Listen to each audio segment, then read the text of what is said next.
Une mère et ses 3 enfants ont tragiquement perdu la vie dans un incendie à Bretoncelles. Depuis 5 heures du matin, les pompiers combattent les flammes à Bretoncelles, dans l'Orne. L'incendie s'est déclaré dans une maison et a fait 4 victimes.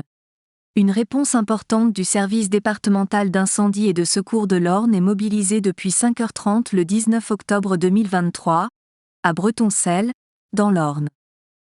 L'incendie s'est déclaré tôt le matin sur le chemin de la Rondeau, à quelques centaines de mètres seulement du centre-ville. Elle aurait été maîtrisée vers 8 heures du matin. Un bilan préliminaire fait état de 4 victimes.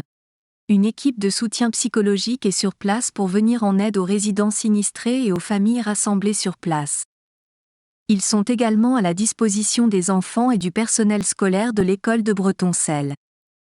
Les efforts opérationnels du service départemental d'incendie et de secours de l'Orne se poursuivent sur place, la cellule d'identification criminelle, CIC, de la gendarmerie menant une enquête dans la maison.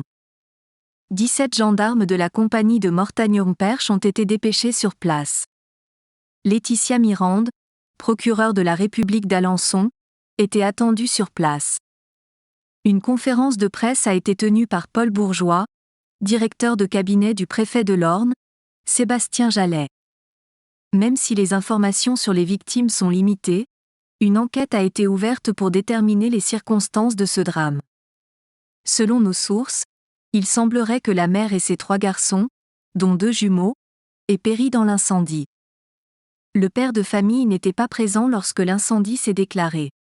Daniel Chevet, le maire de la commune, a confirmé à l'AFP que le père est sain et sauf et que la famille était composée de 5 membres. Le couple était en train de divorcer. Tous 2 étaient musiciens et professeurs de musique qui avaient fondé l'association « Au clair de lune » à Bretoncelles en 2017. La maman était connue pour son talent de chanteuse exceptionnel et était également professeure de piano.